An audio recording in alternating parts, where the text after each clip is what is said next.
Okay, so I'm kind of a jerk. 1, 2, 3, let's go! Just jump right into it. No, my name is Celeste. Welcome to Unqualified. This is not a podcast. It's just a video because well, let me just give you some background. Earlier last week on Wednesday, I realized that there was a possibility I could have been exposed to COVID.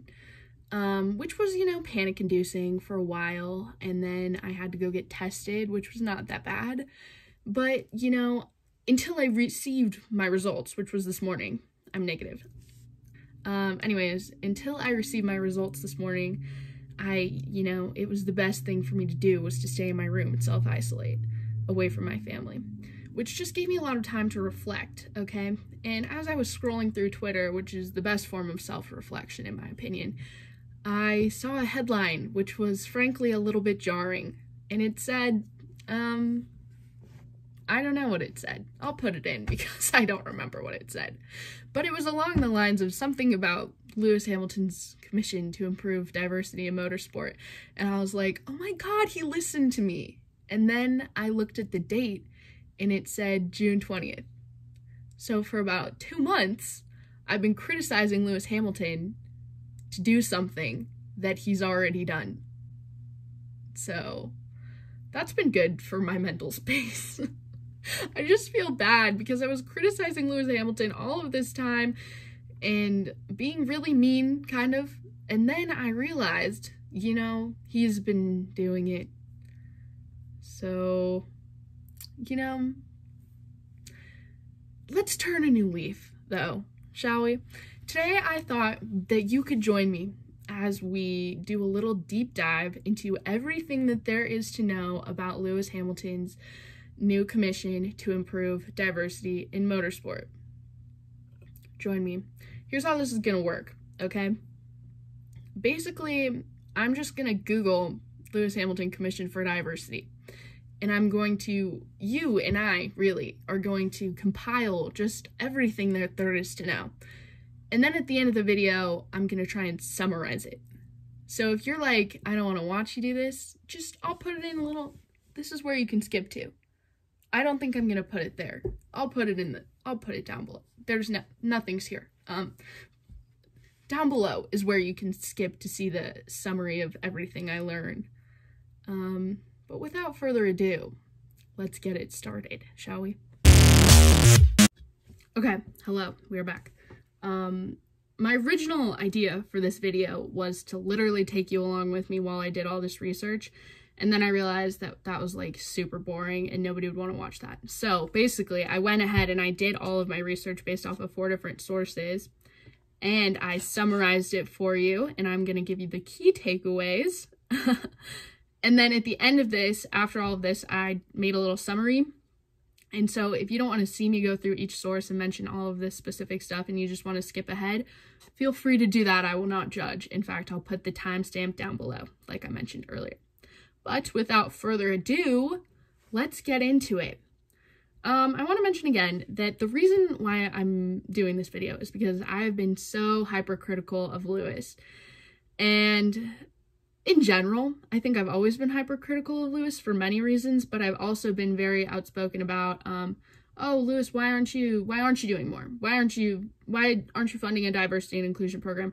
And he literally is. So I feel like I need to give him some credit and also, inform you all about my mistake and then tell you what is happening for real. So yeah.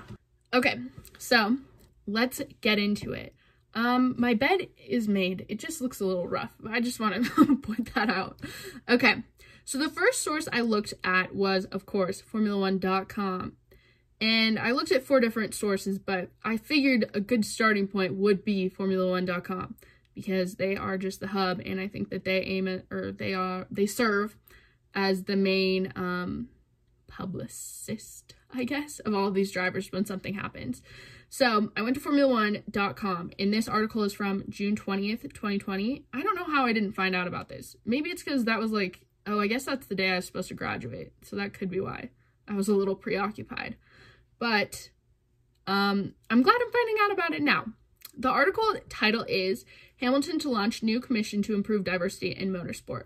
So this article was really, it came, just a few days after Lewis made his statement following the protests around the murder of George Floyd in the United States, and the Black Lives Matter protests all over the world, but specifically in the United States. So here we go. So Lewis starts out by arguing that he has a unique standpoint. He's the most successful Black race car driver, I would say probably in history, but definitely in Formula One, and definitely in this member of the sport in general. Just, I don't think anybody is necessarily nobody can say that they have done what Lewis has done, and nobody can say that, they're Black and they've done what Lewis has done. So he definitely has a very unique standpoint. And he also mentions that he's faced racism firsthand and, violence because of his race firsthand. And so this was his main motivator to push for a more diverse sport, along with, to combat institutionalized racism around the world. But, he does what he can. So thus came the Hamilton Commission. Can we all just note I use the word thus? That's what liberal arts education teaches you to do. So naming it the Hamilton Commission, something I personally wouldn't do, but go for it, dude. Nobody is you. So, in partnership with the Royal Academy of Engineering out of the UK, the Hamilton Commission is a research-based project aimed at exploring how motorsport can be an avenue to engage more young Black people in STEM, science, technology, engineering, and math. And not only will this encourage diversity within the sport, but also within the auto industry as a whole and within engineering as a whole. And the goal is to achieve real, tangible, measurable change. And, if you're thinking about that and you're like, well, what do you mean by that? I mean, it's not wearing a t-shirt that says end racism. It's actually having more Black bodies within the sport. So this is basically, just like a rough outline of what it's going to be. And within the following days, more information came out. So my next source was BBC Sport Formula One. This came out the day after, and honestly, it's pretty similar to what Formula One put out, or F1.com put out. But, there were a few things that I did find interesting that I wanted to add. So, specifically, the areas that the research project aimed to explore were the lack of role models, specifically the lack of Black role models within the sport, and that's effect on getting young people to join in. Career services at schools, engagement opportunities in STEM for Black youth, the barriers that young Black people face when they're going into the job market, and problematic hiring practices by big companies and how that's affected everything within, but specifically engineering. I thought that problematic hiring practices was really interesting, and Lewis says that in order to really gain information about this, basically interviewing young people and graduates from underrepresented communities, especially within the sport, and getting real relevant information directly from them about what the challenges they have faced. I think that's so important. It's 2020, but maybe all of the research about this is from 2016. I think a lot of things continue to change every day. And so I think getting it directly from kids who are, currently going through this is really, really important. I always liked that too, when there was a problem at school and they're like, we're going to interview the students. I just like to be included in the problem, I think. Lewis also, along with just young people and graduates, Lewis also mentions that he's going to consult with executives and leaders of brands and advise them on how to help increase diversity within their companies. So I think that shows just how widespread that this research can go. Because of course, motorsport and Formula One in general is just a sliver of the pie, but being able to apply this to the UK in general and businesses all over, I think that shows how important that this research is going to be. So good on you, Lewis. So he mentions unfair treatment on the media's part, and he says the specific quote is, "Even now, the media asks me different questions than they do my competitors and make accusation directly and indirectly. You're not British enough. You're not humble enough. You're not loved enough by the public." Personally, from my standpoint, and my standpoint is very different than Lewis Hamilton's. There's very few things that I can relate to Lewis Hamilton on. From my standpoint, I think I wish he would have elaborated on that, because I'm not sure how many of those things, not being humble enough, I don't know how many of those things are related to his race specifically, or just the way that he carries himself in the public eye. Once again, I'm not saying that he shouldn't have said that, because I have no idea what his perspective is. I really don't know what he's faced, and I'm sure what I have faced has been very different or similar in some ways. So I wish he would have elaborated on that, and I hope that in the future some of his research applies to that, because I think that'd be really interesting, especially since so much of the public perception comes from presentation in the media, and the media plays probably one of the most important roles in gaining an audience's acceptance. So I hope he includes that in his research, because I think that'd be really an interesting standpoint, because I think there's progress to be made there too. So from BBC, I tried to find some information that was more recent, and so I found this article on The Race, which, by the way, I don't think I've ever looked at The Race, which is an online publication. I think it's just online.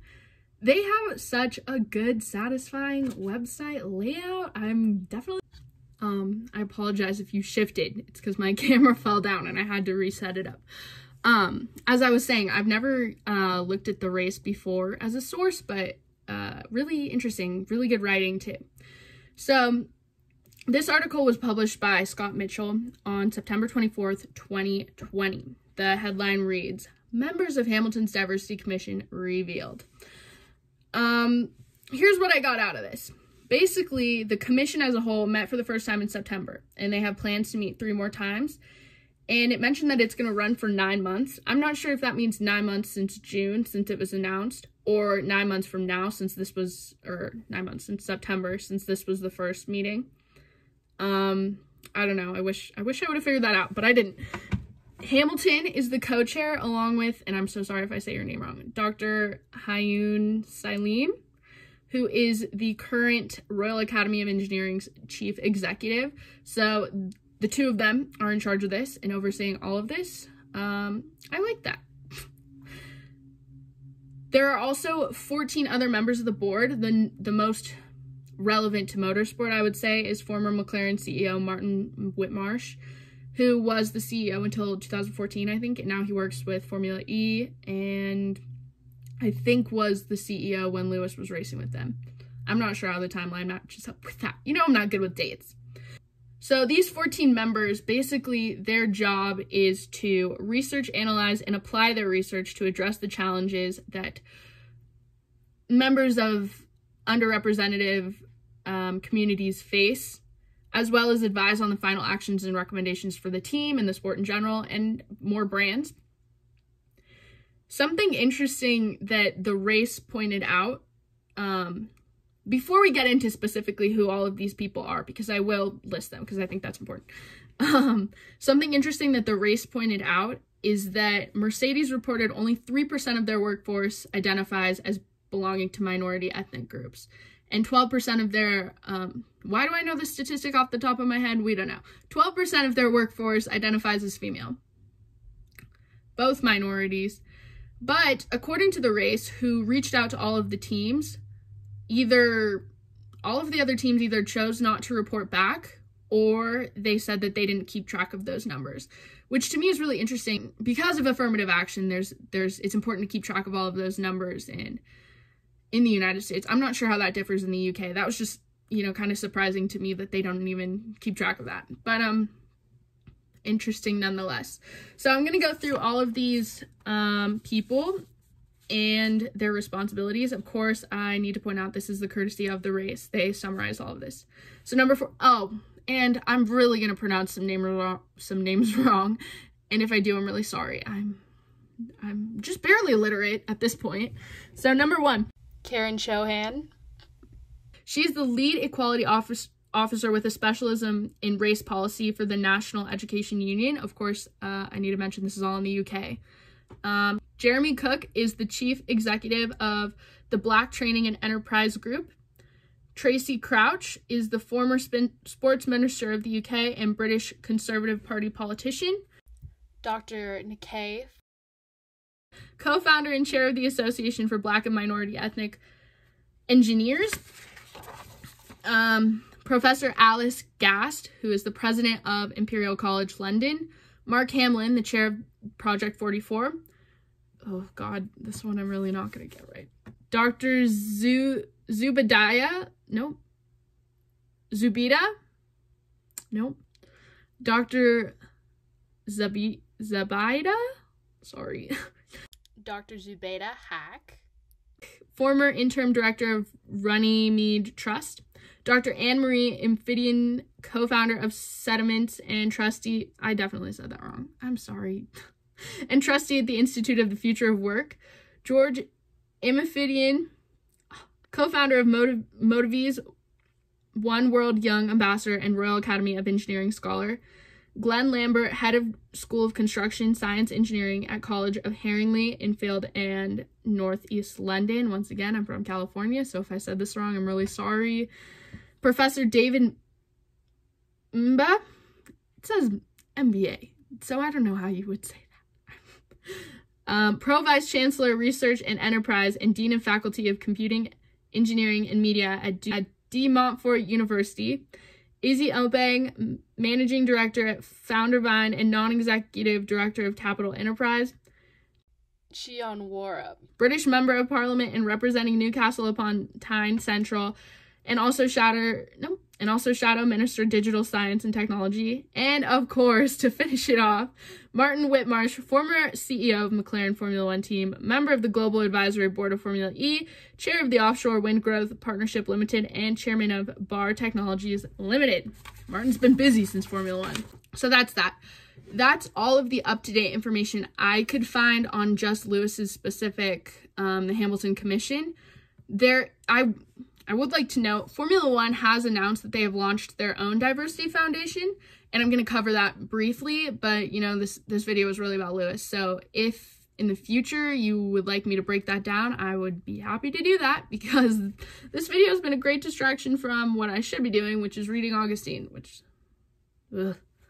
So, just briefly, this was an article published by Sky Sports on June 25th. And here we go. Formula One launches Diversity Foundation. Chase Carey makes $1 million donation.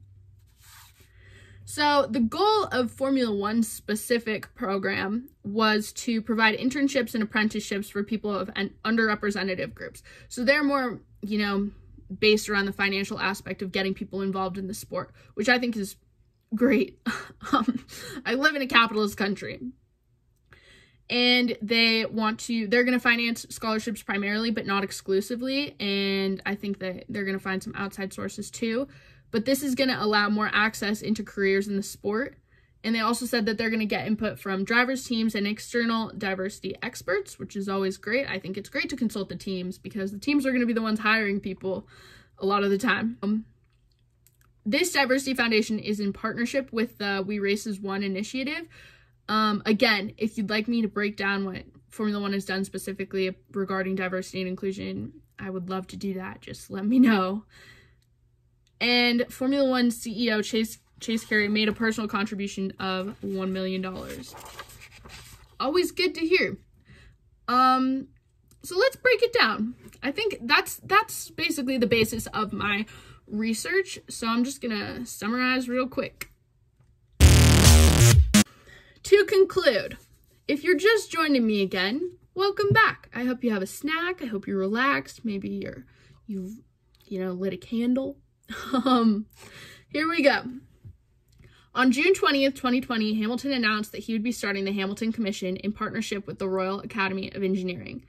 The Hamilton Commission is a research-based project in order to find real, tangible evidence of why there's a lack of diversity within Formula One and how to combat it and how to engage more young people from Black backgrounds in STEM subjects.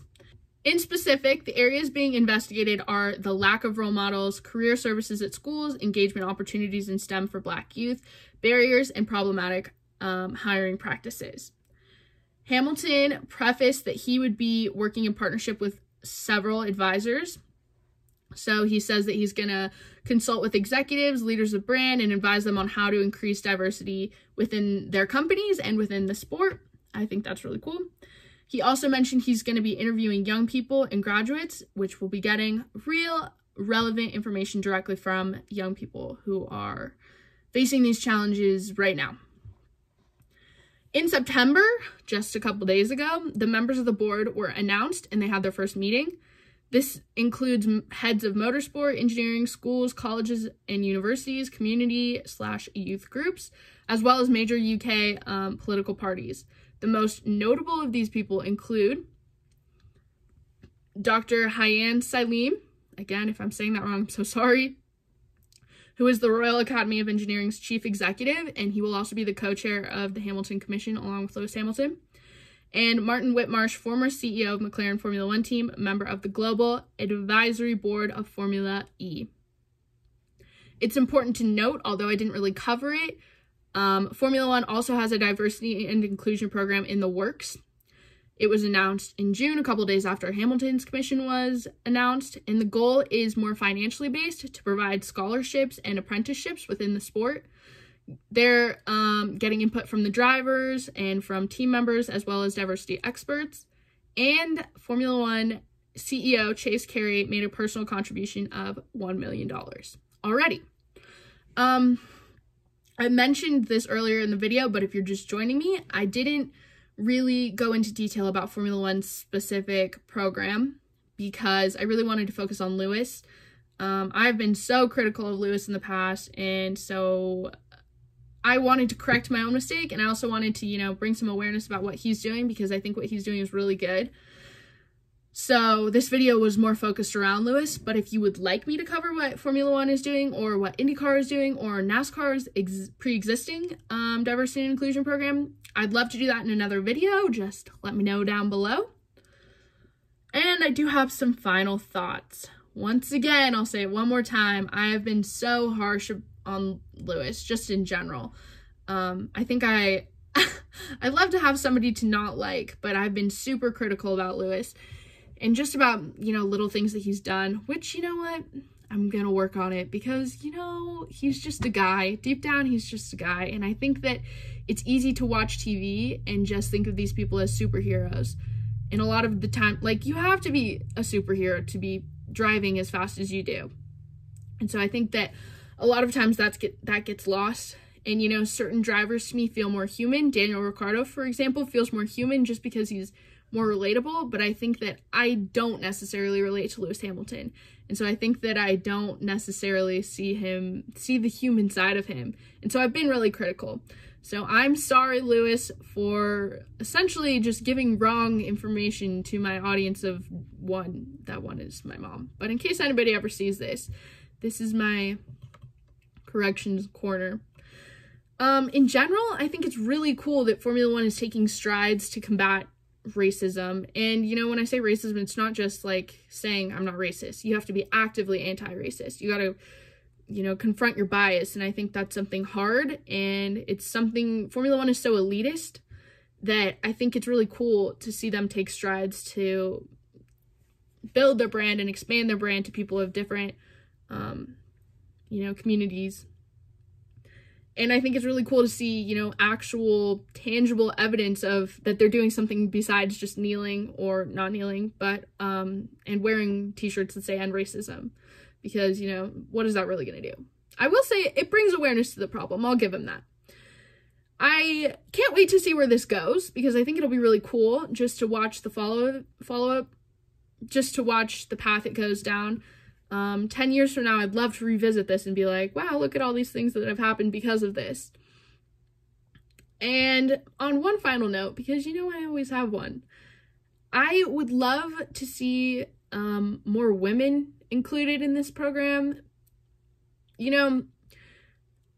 I think specifically within Formula One's program, because they specifically said underrepresented groups within the sport. Lewis, I think, is more focusing around racial issues, which is completely fine. That's his own standpoint. I don't want to come for that. But Formula One, I think it'd be so cool because I think the reason why this is so relevant in my mind and so recent is because I'm doing this huge research project about how women within motorsport are presented by the media and the challenges that they have to face. And I think so much of that comes down to not having enough, like what Lewis said, there's not enough female role models. There's not enough representation on TV. A lot of girls don't even realize that motorsport is a career that they can pursue because there's nobody within Formula One, you know, driving wise. There's nobody doing that right now. And so if Formula One can, you know, take this as an opportunity to help women financially get into the sport, I think that'd be really cool. And with that, I think I'll sign off. My name is Celeste. This has been Unqualified, not the podcast. Come back soon. Drop a like, drop a subscribe. I think I'm going to try to do more videos like this rather than the podcast because we got behind because things got crazy. My dad is a teacher and he's going from distance learning back into hybrid, so he's getting really busy. I'm really busy with school, but these are, you know, quick, fun, easy things that I can do. So hopefully I'll be doing more of these. And yeah, thanks for stopping by.